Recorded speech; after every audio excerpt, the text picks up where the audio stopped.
Inilah Businessman Opinion, mitra bisnis, kisruh antara KPK dan pihak PDIP, di mana kasus penyitaan handphone dan buku catatan milik Sekjen PDIP Hasto Kristianto berbuntut panjang. Staf Hasto dan kuasa hukumnya melaporkan KPK ke Komnas HAM. Menurut mereka, penyidik KPK yang dengan sewenang-wenang merampas, menggeledah, dan menyita barang-barang yang tidak ada hubungannya dengan pokok perkara adalah pelanggaran hukum dan hak asasi manusia. Sebelumnya, Sekjen PDIP Hasto Kristianto memang dipanggil KPK sebagai saksi terkait kasus suap dengan tersangka Harun Masiku. Ini kasus Hasto dengan KPK ini, saya pikir ya, menurut pikiran saya, seperti yang kemarin juga dibahas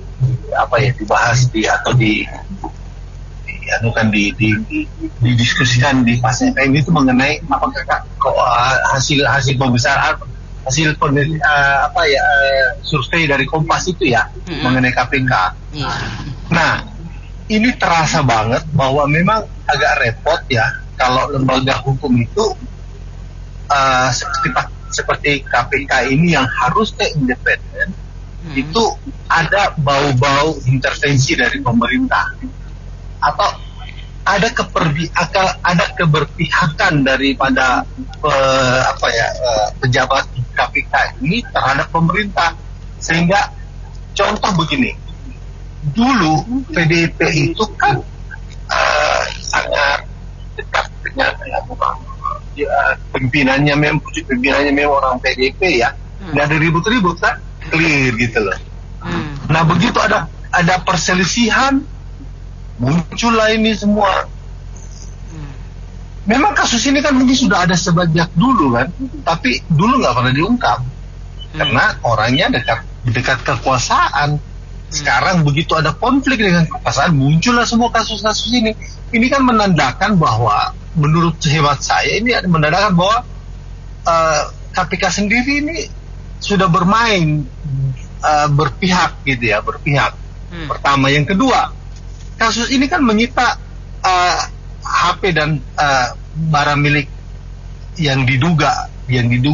Berarti kan menurut pikiran saya ini mungkin KPK sendiri tidak yakin gitu, belum punya bukti yang kuat, tapi dia memaksakan diri untuk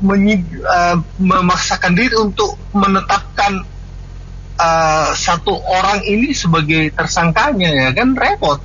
Mestinya kan Anda harus punya buktinya yang kuat dulu, baru Anda baru orang Anda melakukan hal-hal yang menurut sesuai dengan prosedur hukumnya kan. Menurut pikiran saya seperti itu.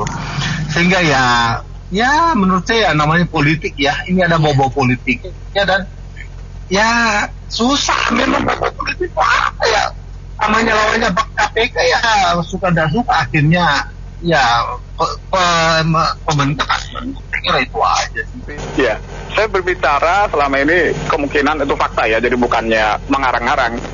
Dulu waktu KPK statusnya masih independen, belum join dengan eksekutif dengan Undang-Undang Nomor 19 tahun 2019. Kalau sekarang sudah join dengan eksekutif atau bagian dari eksekutif. Dulu itu ada kasus Cicak versus Buaya. Itu juga penuh kemungkinan sudah sandiwara, ada skenario kemungkinan ya, jadi berbau politik gitu ya. Masih independen padahal. Setelah join dengan eksekutif dengan Undang-Undang Nomor 19 tahun 2019, Undang-Undang KPK, ternyata masih ada berbau sandiwara juga. Jadi di negara kita kemungkinannya penegakan hukum, lembaga-lembaga apapun itu atau lembaga apa, kita tahu lama-lama dibuat sandiwara juga kemungkinan ya. Jadi ada yang tidak murni. Nah, ini tidak bagus ngajarin rakyatnya. Karena kalau ada trias politik apa misalnya lembaga kekuasaan, eksekutif, legislatif, yudikatif, kalau tidak salah ajaran Montesquieu itu dipraktekkan di negara ini, harusnya jangan ada intervensi lah antara eksekutif, legislatif, yudikatif. Dan kalau sudah independen kayak dulu, jangan ada lagi dong kasus Cicak Buaya. Percuma independen tapi ada kasus Cicak Buaya lagi. Itu sama aja tidak independen walaupun statusnya independen. Kemungkinan seperti itu. Terima kasih. Itu kan dulu kan pernah kan ada film Sido Anak Betawi. Benyamin Sueb kan paling kocak kan sama Mandra kan. Itu Mandra itu nggak ada saudara, nggak ada jabatan. Benar juga kan? Mereka kan demi duit, kepentingan pribadi. Nah itulah jadi penyakitnya seperti kemarin di Taiwan kan, dia punya itu kan berantem kan dia lihat di TV kan. Wih gila berantem tuh lebih seru. Nah itulah. Jadi kasih contoh nggak bener. Sebenarnya sih semua ya saya nilai sih nggak tahu dah. Dulu saya kan pilih Jokowi. Mungkin semua sih tergantung Jokowi gimana menjalankan. Apakah Jokowi dia nggak sanggup dia seorang sipil atau dia nggak mau pusing lagi udah deket akhir masa jabatan. Ya negeri ini itulah. Udah ujung-ujungnya duit semua.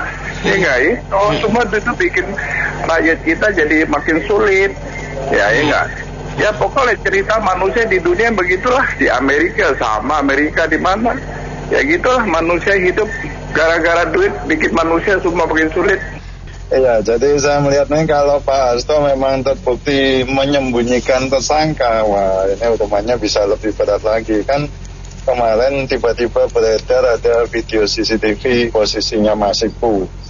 Terus kemudian yang kedua juga di Indonesia ini KPK juga saya pikir banyak juga ya petugas KPK yang melakukan kesalahan. Kemarin cuma minta maaf hukumannya Badan Pemberantasan. Jadi memang di Indonesia ini hukumnya nggak ada yang absolut dan semuanya salah. Ya semoga nanti di pelantikan presiden maupun menteri-menterinya ini harapannya ketika mau sumpah jabatan itu ditulis dulu, itu ditanyain sumpah jabatannya, bila saya melakukan korupsi maka saya akan masing-masing isi, terus kemudian divideoin, ditampilin di kementeriannya masing-masing sampai presidennya juga kalau saya melakukan korupsi gimana, nepotisme gimana. Jadi mereka berjanji sendiri di hadapan Tuhan, ketika salah ya dihukum sesuai itu. Karena kita nggak tahu korupsi di Indonesia ini sudah sangat sulit diberantas, bahkan bisa jadi ada menteri yang terima suap terus kembalikan terus kemudian diampuni, terus ada yang jadi saksi sebenarnya sudah salah nggak dijadikan tersangka.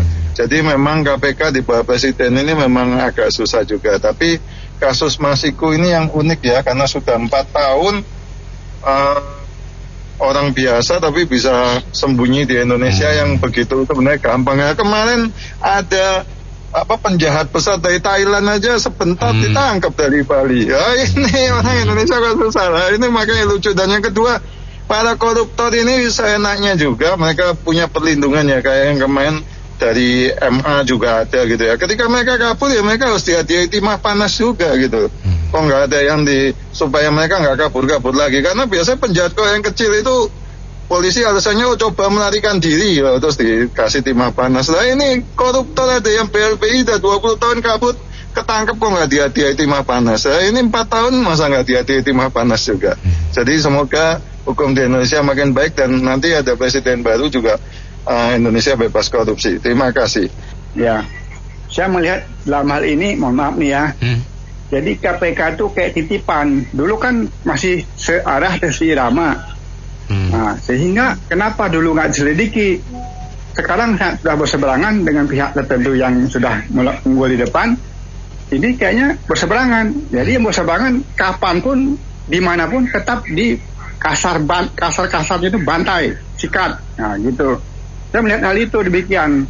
Terus masalah hal-hal pribadi juga sampai disikat. Nah, berarti kan istilahnya prosedurnya di mana? Memang beliau bisa ditangkap nih, diperiksa nih. Adalah ketentuan-ketentuan yang sesuai kesalahannya, misalnya kalau salah misalnya nih. Tapi kalau nggak salah juga ya jangan ditangkap. Tapi kalau udah salah ditangkap berarti yang diprosedurkan, yang dipermasalahkan sesuai dengan perkara. Jadi kata direct man and direct please, direct man and direct job. Nah, apakah orang putih kita bisa? Kalau saya lihat dalam hal ini, orang kita disebut terbelakang pasti nggak mau dong, disebut gagal pasti nggak mau dong. Nah, jadi misalnya tangkaplah sesuai dengan posisi beliau. Kalau misalnya beliau salah, ya tangkap dan periksa sesuai dengan prosedurnya masing-masing dan istilah ketentuan barang atau apa yang terlibat dalam perkara ini. Kalau nggak terlibat dalam perkara ini ya mohon maaf, saya tidak sependapatnya selama ini. Berarti istilahnya tidak dewasa lah gitu loh. Nah, kalau misal ditangkap beliau diperiksa sesuai dengan prosedur ya mungkin dewasa lah, karena perkaranya A dan A. Nah, jadi yang A dibilang ke B gitu. Nah, ya jadi saya harap ke depan harinya semoga bangsa kita semua pihak semua itu makin dewasa lah. Terima kasih. Iya Pak, kalau ini kan sifatnya karena Pak Hasto itu dari salah satu anggota partai ya, yang sekjennya atau apalah, ketua umum mungkin atau apalah. Ya maksudnya dia berani berkuat-kuat seperti ini. Coba kalau saya bilang kalau bukan dia bukan siapa-siapa gitu loh. Saya rasa itu juga tenggelam begitu kan. Ya, dan sebenarnya prosedur dari pihak polisi atau KPK ataupun siapapun itu bagi penyidik memeriksa, kalau menurut saya ya nggak tahu ya, kalau undang-undang segala macam pantas atau tidak pantasnya kan namanya penyidik kan berarti kan semua kan harus diperiksa Pak, gitu loh. Ya kan, nah, apakah benar-benar terjadi atau tidak, atau benarkah ada data yang disembunyikan gitu kan. Data sembunyikan ini kan menggeledah rumah, menggeledah lemari, membawa apa segala macam. Buktinya ya kalau mereka bilang KPK akan ketangkap tangan lah apa mereka melakukan pemeriksaannya seperti itu kan. Nah balik lagi kan data itu juga yang disembunyikan masalah Hasiko itu juga bisa aja chat-chat yang tadi atau buku-buku itu yang catatan-catatan transferan atau buku-buku chat yang sebenarnya bilangnya ini ranah pribadi orang. Oke, setuju gitu ranah pribadi orang. Tapi balik lagi untuk mendukung itu semua kan pihak KPK itu punya kewenangan gitu. Ada pihak polisi, penyidik atau punya kewenangan dalam melakukan itu gitu loh. Ya kan, yang saya tahu salahnya ya begitu yang mereka lakukan gitu kan. Jadi kalau sampai dibilang ini nggak punya kewenangan, ini kan bahasanya kayak mau menyusutkan masalah bahwa ini nggak boleh loh dari pihak Pak Hasto gitu loh. Ini bagiannya kan bukan harus masuk ke handphone segala macam, belum sih pribadi. Agak aneh sih gitu kan. Kalau memang Pak Hasto itu merasa nggak ada apa-apa, ya kasih aja open gitu loh. Ya, tapi kalau sampai dibilang kayak begini-begini, ya berarti kan ada sesuatu di balik udang ini, di balik handphonenya, datanya apa segala macam yang bisa mencerminkan bahwa sebenarnya apakah Pak Hasto terlibat atau tidak gitu kan. Itu sih menurut saya sih. Pertama pendapatnya ada semacam sinyalemen bahwa ada yang lagi cari pamor tuh, cari kredit point dari kasus Masiko dengan melakukan show off dengan menyita HP, catatan begitu ya. Karena sebetulnya itu tidak perlu, karena KPK itu punya kemampuan untuk melakukan penyadapan. Cara dengan siapa? Seluruh rakyat Indonesia itu mereka bisa pantau, bisa monitor. Mereka punya instrumen yang super canggih gitu. Nah, jadi kalau lihat di situ itu ya over lah. Jadi tujuannya pasti ada. Mungkin ada yang mau jadi ketua KPK, ada yang ingin dapat kredit point lah gitu. Nah, terus kedua, kalau mengenai penyitaan dan itu melanggar HAM, ya jelas itu tidak ada bukti mungkin ya di dalam pemeriksaan sebelumnya yang kuat yang menunjukkan bahwa alat ini penting sebagai alat bukti tambahan. Nah, kalau memang ada alat bukti yang menunjukkan bahwa itu sebagai alat bukti tambahan menuju sasarannya, harusnya di Sekjen sudah ditahan itu, sudah ditersangkakan. Nah, baru kemudian alat-alat yang lainnya itu mungkin perlu dikumpulkan lah, dijadikan sebuah sarana atau instrumen penguat gitu.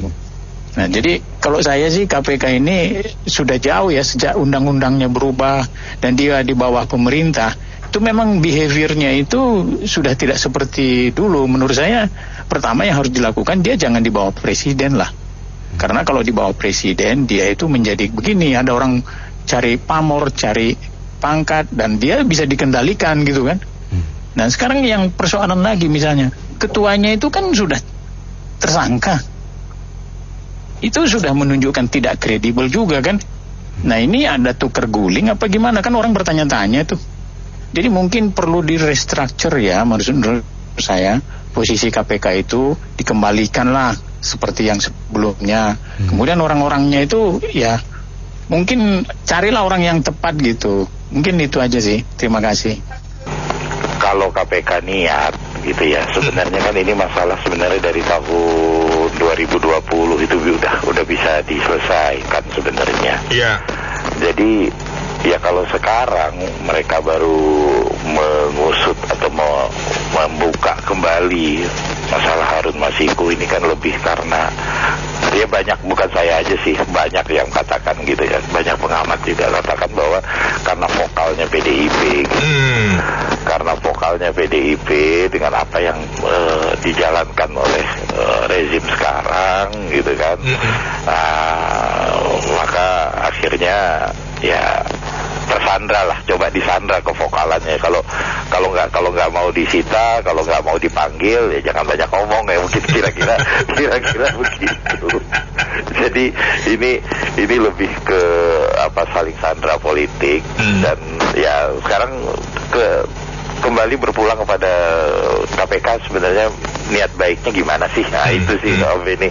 Kalau sekjen partai terbesar di negeri ini aja dibully kayak begitu, bagaimana kalau kita bukan main? Minta perlindungan siapa kita? Bukan main dah KPK ini dah. Ya begitulah. Oke. Ya mungkin ini pelajaran juga ya buat partai PDIP ini loh. Selama sebelum pemilu terakhir ini kan sering membuli ya, dalam tanda petik itu Presiden Jokowi gitu loh. Ya seperti yang menghadap Ibu Mega, dan porsinya kecil gitu loh. Bisa divideoin dari sana gitu kan. Terus lagi pidato Bu Mega ini bilang artinya apa bisa gitu loh. Ya seperti kayak gitulah. Jadi dia bukannya soal payback time atau apa ya. Jadi mungkin Pak Jokowi itu udah tahu gitu loh, meskipun KPK bekerja independen ya tentu ya. Jadi tiap partai itu nggak ada yang bersih 100% lah. Jadi tahulah kartu joroknya masing-masing gitu. tinggal mau dikeluarin yang mana gitu. Mau ketahuan yang mana gitu. Ya itu aja sih.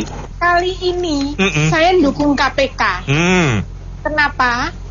Karena ini peristiwa bukan persoalan Harun Masiku saja, tapi minimal untuk membuka kebobrokan dan kebiasaan daripada partai politik. Peristiwa Harun Masiku ini kan diawali tahun 2019. Harun Masiku tidak bisa masuk ke DPR.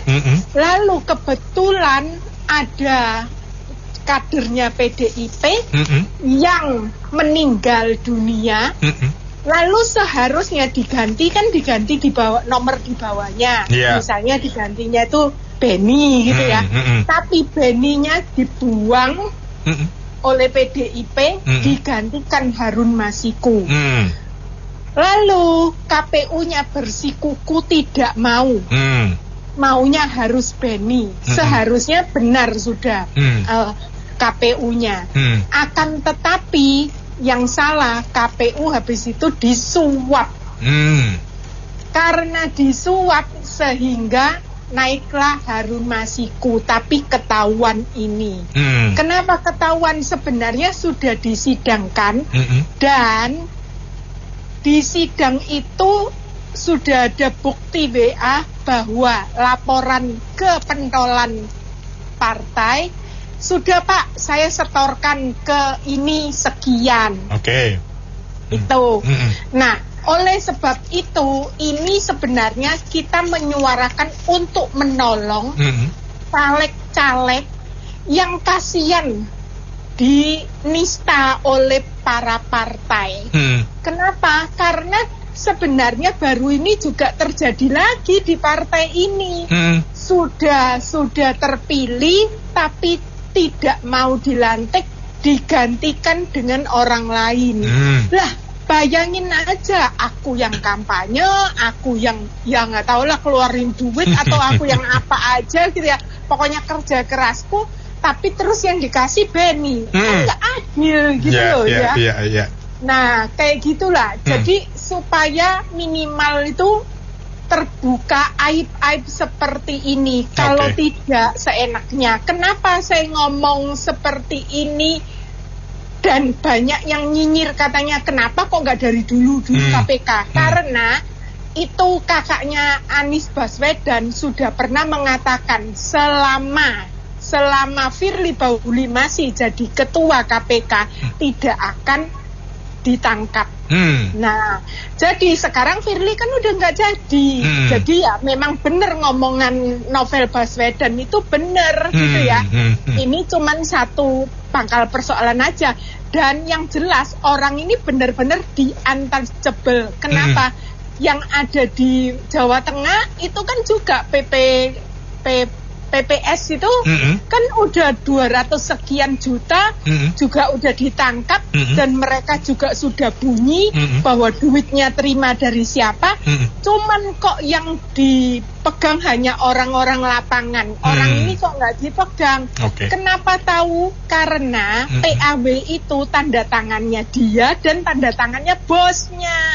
Jadi nanti celaka dong kalau ada orang yang di penjara. Makasih. Menyangkut tema hari ini, ini kita nggak bro ya, KPK tiba-tiba jadi kuat ya bro ya, tiba-tiba kuat dengan menggol PDIP ya. Saya kira ini memang di PDIP memang kelihatannya Sekjen 1 ini kuat banget.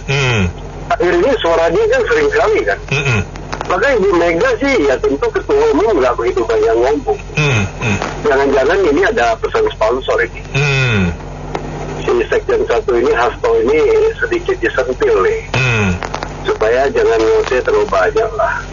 PDIP juga sampai sekarang ketua umum baik di Kongres aja nggak sebut apa-apa kok.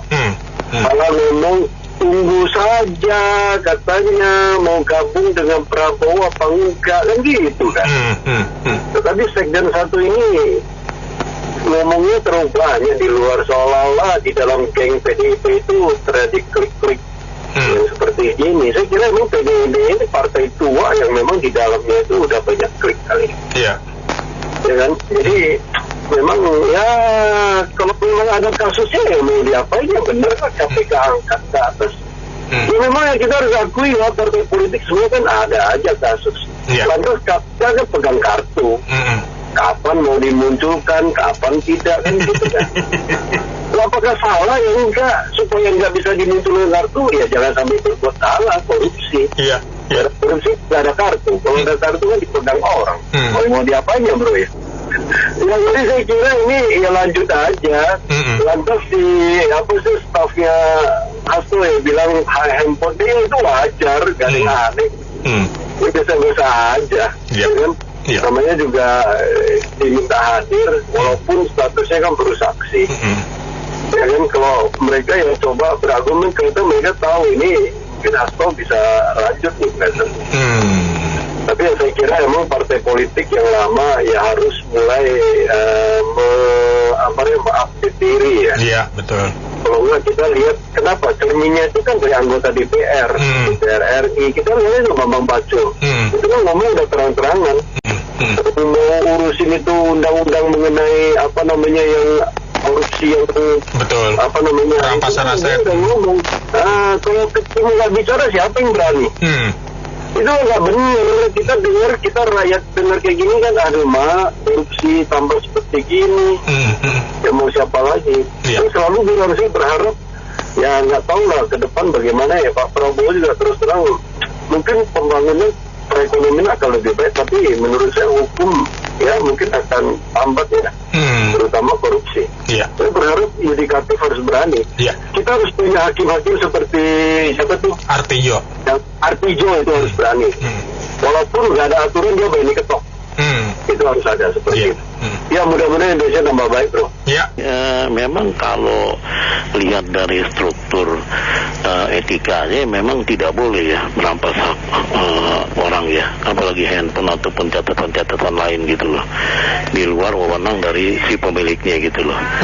Cuma ini masalahnya mungkin menyangkut masalah yang prinsipil ya, karena ini kan menyangkut masalah Harun Masiku ya, tokoh yang sudah sedemikian lama nggak pernah ketangkep-tangkep gitu loh. Ada apa di balik itu kan? Tentunya sebagai seorang sekum ataupun orang yang berpengaruh di nomor 2 di salah satu partai politik, diduga akan tahu keberadaan daripada Pak Harun Masiku tersebut. Jadi ini kayaknya ini yang menjadi tanda tanya KPK untuk bisa menggeledah dan meneliti, mungkin ada catatan-catatan khusus di HP atau handphone yang disimpan itu ya, supaya bisa diungkap gitu loh. Iya. Itu mungkin pokok pemikirannya, tapi saya kira perlu etika lah untuk meminjam handphonenya ataupun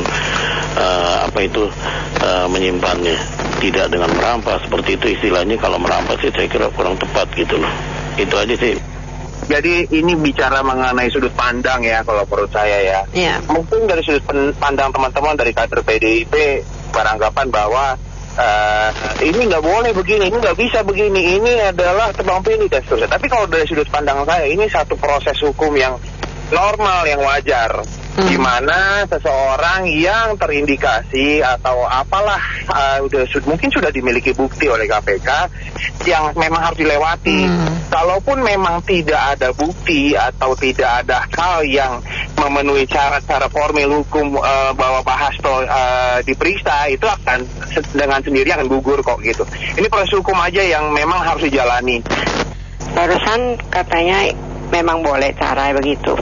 Yang saya mau tanya, mengapa ketuanya itu si Firly kok nggak cara begitu gitu? Mengapa dong? Berarti kan atau duit atau tekanan atau pemerintah yang kacau.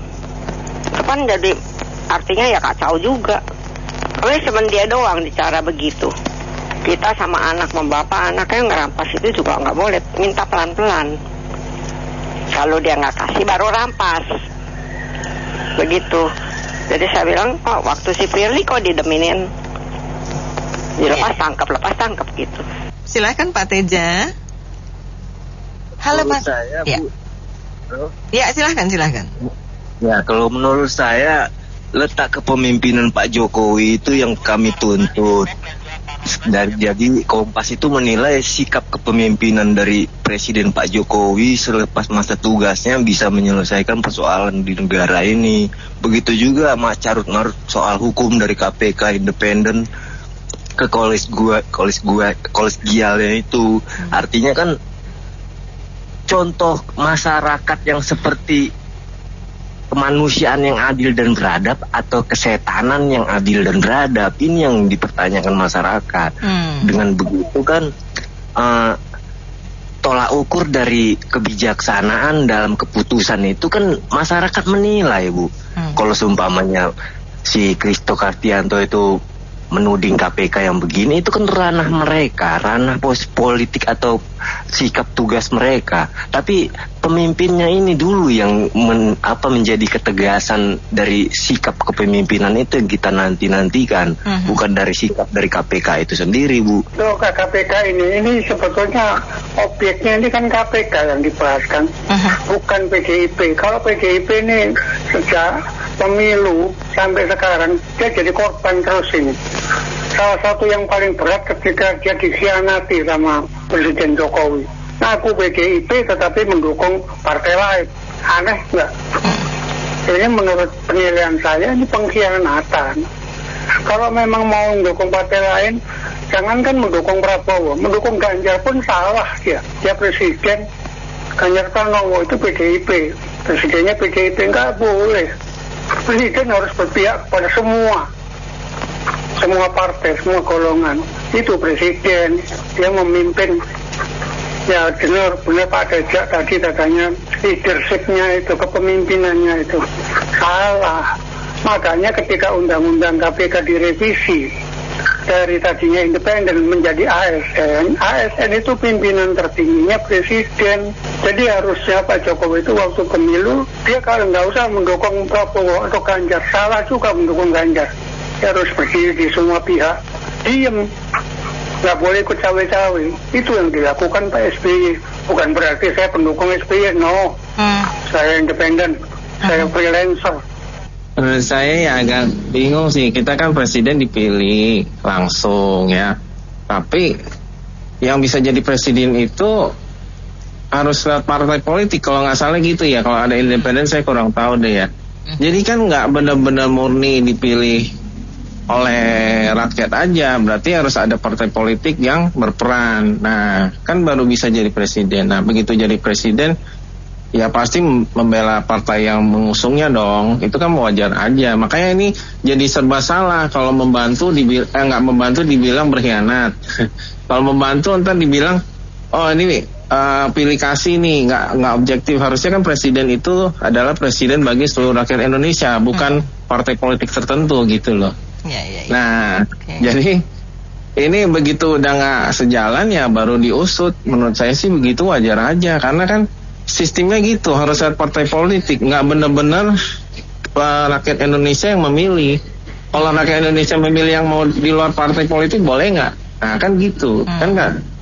Kebanyakan yang dipilih kan lewat partai politik. Jadi ya mau nggak mau ya kejadiannya jadi seperti begini kalau udah nggak sejalan. Sesuatu apa-apa itu kan kita lihat buahnya tuh. Kalau mengenai KPK ya. Kalau buahnya jelek ya berarti pokoknya jelek toh. Nyatanya banyak yang korupsi itu, sampai pegawai-pegawai di penjaranya juga korupsi. Berarti KPK agaknya sudah bukan pokok yang bagus. Itu satu. Yang kedua, apa yang dia kerjakan ya kalau kita amati itu semuanya kan instruksi. Bukan atas kemauan dia. Kelihatannya sih instruksi. Oh ini coba tanganin, ini coba tanganin. Oh data lengkap kok. Tinggal terima instruksi, data kan lengkap. Si A, si B, si C sampai si Z semuanya ada. Tinggal mana aja yang mau diduluin. Kan gitu. Iyalah, sekarang mah giliran si Pak Hasto. Nah itu data sudah lengkap. Ya data dari mana? Ini kan kita harus tahu. Ya toh malah tukang sapu aja bisa jadi ini kok, bisa jadi mata-mata. Nah, yang ordinir mata-mata siapa? Ya toh, yang intelijen toh. Nah, intelijen kan laporannya kemana kan? Ini jalurnya semuanya sudah tahu semua. Jadi hari ini si A harus diperiksa, nanti setelah ini si B, ya itu semuanya instruksi. Iya, baik. Okay. Ini permainan politik lah, jelas itu. Selama ini kan Hasto yang lebih lantang bersuara, ya kan? Nah ini ada pihak yang nggak senang, ya. Ya ada pihak yang minta PDIP gabung, di situ nggak mau.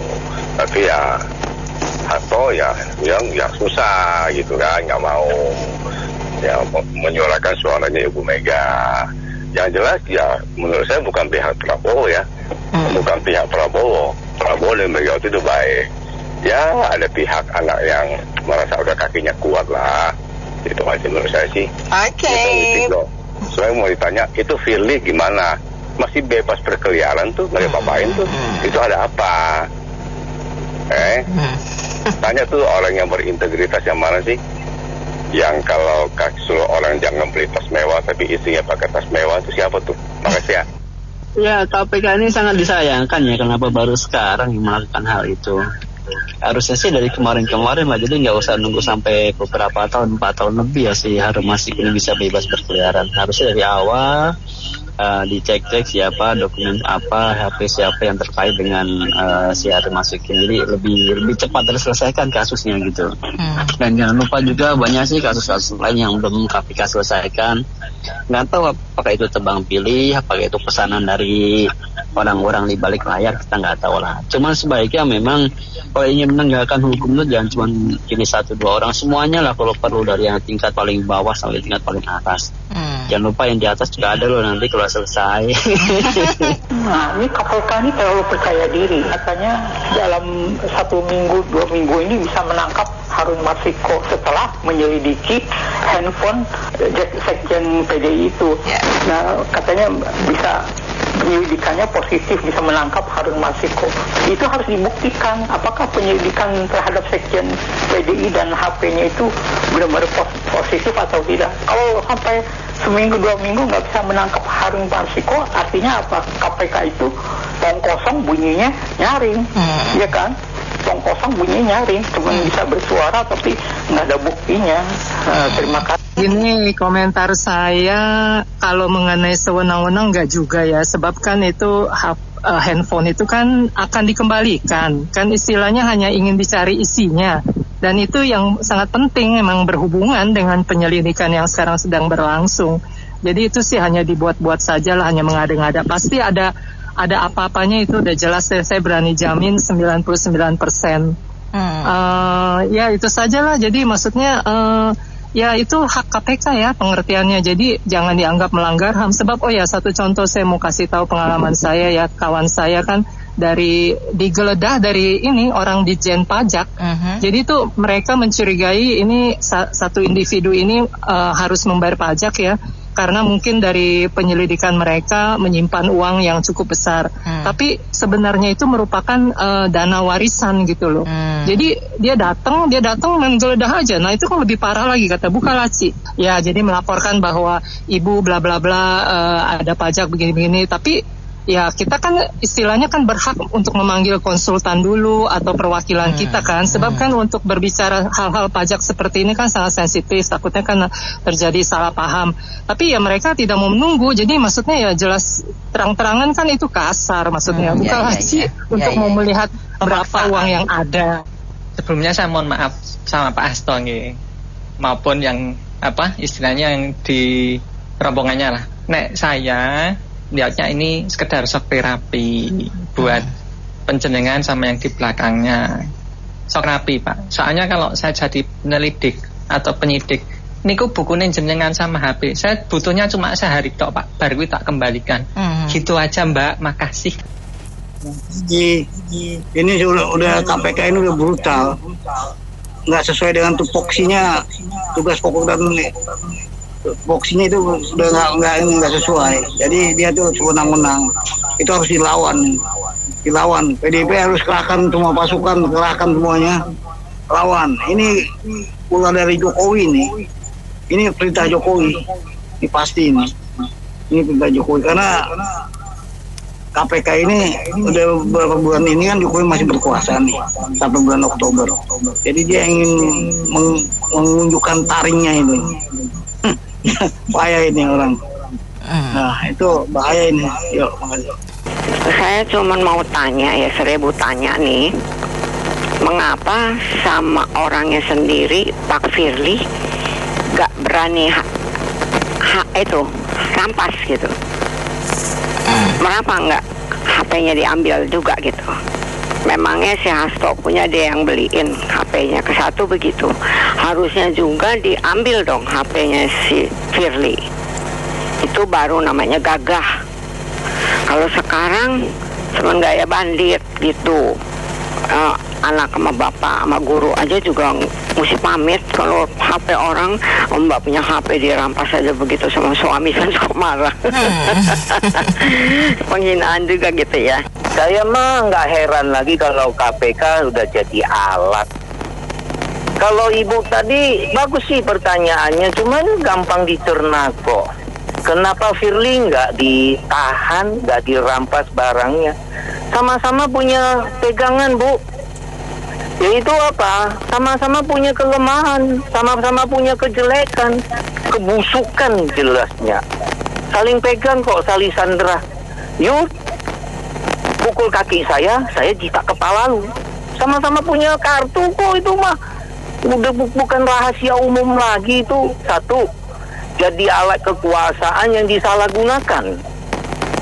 Dari zaman dulu waktu Pak Jokowi ini terang-terangan nih masih jadi kadernya PDIP, Harun Masiku nggak terbongkar bos. Setelah berpisah jalan dicongkel lagi nih. Sama aja dengan kasus BTS yang 20 miliar lebih. Yuk mau sejalan atau enggak? Enggak sejalan gue congkel. Mandek lah tuh kasus BTS 20 miliar lebih sudah serahkan kembali ke kejaksaan. Nggak ada berita. Terus lagi satu lagi, saya bisa mengatakan karena kekuasaan. Masalah gula sudah dipanggil kejaksaan, akhirnya melempem, nggak ada lagi cerita. Dulu sekarang gini aja, you mau ikut gerbong saya aman, you nggak ikut gerbong saya, ya saya congkel kamu. Itulah hukum Indonesia. Semua pejabat, semua menteri jago-jago, kreatif, keluarin peraturan yang pagi delay, sore tempe. Masalah Pak Hasto itu masalah kecil. PDI nggak usah takut. Gini loh, Pak Hasto itu kalau nggak terlibat nggak usah takut, masalah Harun Masiku nggak usah takut gitu loh. Saya yakin Pak Hasto ini orangnya kredibilitasnya tinggi kok, integritasnya tinggi, ya toh, orang penting di partai ya. Ketika ada kader partai kemarin yang dianggap itu melanggar konstitusi, melanggar ideologi partai, itu Pak Hasto suaranya keras sekali, banyak yang disampaikan itu, sampai ada nepotisme, ada abuse of power dan sebagainya. Tapi yang dibilangin gitu nggak berani ngomong kok, hanya terima kasih. Ini menunjukkan Pak Hasto ini sangat dihormati dan ditakuti. Jadi jangan takut sama KPK. Kalau cuma HP disita nggak apa-apa Pak Hasto. Yang penting kalau nggak terlibat nggak masalah, disita beli lagi. Saya cuma mau nanya, ini KPK nggak ada ketuanya kan? Kita bingung, nggak ada kepalanya kok berani ya. Apalagi PDI. Pertanyaan kita itu saja, siapa yang mengintervensinya itu. Jadi kalau KPK pejabatnya ada, kita nggak tahu. Saya juga, kembali lagi saya bilang, siapa yang memerintahkan ini? Ya kita cuma melihat saja KPK lah. Karena kan waktunya ini, kabinet ini udah mau finishing. Kita tonton saja sebagai rakyat ini. Tindak lanjutnya kalau memang betul bagus, wow, kita angkat topi. Kalau memang tidak, kita mau lihat ketuanya saja belum diapa-apakan kan, masih bolak-balik. Iya nggak? Masih kita tonton saja. Tiba-tiba ada Harun Masiku mungkin Harun Masikunya mau diajakin kurban kali Mbak. Nggak tahu mau jadi kurban atau mau dikurbanin. Itu KPK sudah menjadi kacungnya kekuasaan, makanya begitu ya. Jadi bisa diapa-apain, bisa disuruh lah, suruh itu, kemudian bisa juga disuruh lakukan atau tidak lakukan ya. Karena itulah kita lihat kenapa kilometer tol bisa dibangun beribu-ribu kilometer, tapi hukum kita setback kembali ke zaman sebelum milenial baru ya. Itu bukan kata saya ya, banyak pakar yang bicara begitu. Jadi ketika kekuasaan begitu dominan, sedang hukum itu dibawa ke tiaknya, kita akan menghadapi masa-masa kegelapan karena tidak ada hukum, apalagi kita bicara etika ya, etika jauh lebih tinggi dari itu. Nah, itulah yang kita sebut jangan-jangan ya sampai the diminishing of the nation, hilangnya suatu bangsa. Selamat siang. Silakan. Coba kita runut ya.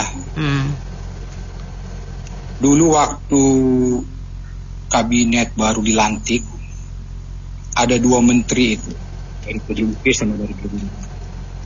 Prabowo udah masuk. Tangkap Menteri Sosial dan Menteri Perikanan. Udah dimasuk. Tapi dipelintir. Kemudian juga Ketua Golkar Setia Novanto itu ikut mendukung Jokowi.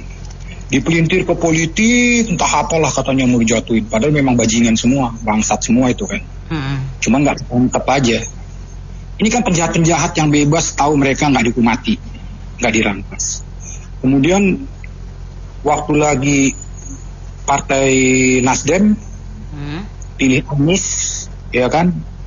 Kemudian pilih Anies karena dianggap itu lawannya Jokowi. Ditangkap Menko Infonya, Joni Plate. Dibilang, wah ini politik ini, wah begini-begini. Begitu Joni Plate ditangkap, siapa yang terlibat? Semua kena, sampai suaminya Puan pun juga sebenarnya ketangkap tuh harusnya. Dipelintir semua, wah ini pemerintah begini. Itu kalau nangkap politikus gitu.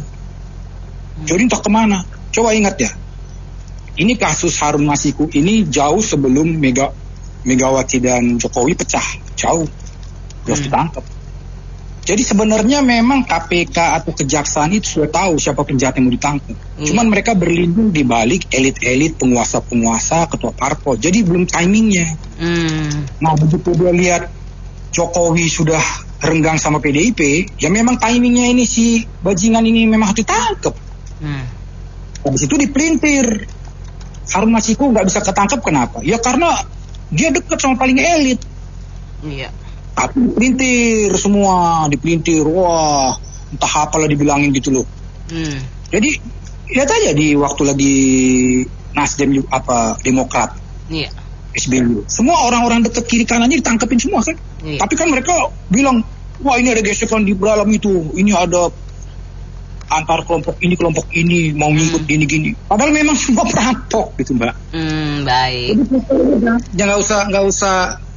Kita ini jangan sampai rakyat yang sudah miskin ini dibawa dalam kebencian. Mereka ketawa-ketawa. Sebenarnya yang nangkap termasuk KPK juga, ketua KPK juga termasuk juga di dalam kan ketangkap itu yang memeras orang-orang yang di penjara KPK itu, korupsi juga itu. Jadi sebenarnya ini penjahat nangkap penjahat, maling sama penagih. Jadi nggak ada yang nggak itu. Kita sebagai rakyat kita tonton aja bahwa itu ketangkap. Amin, kita tangkap ini, puji Tuhan, amin. Iya. Itu loh. Baik. Nanti yang belum ketangkap itu mungkin karena dekat sama itu aja. Oke. Terima kasih kembali dan semua mitra bisnis yang sudah bergabung dalam sesi kali ini. Saya Anita Wijaya.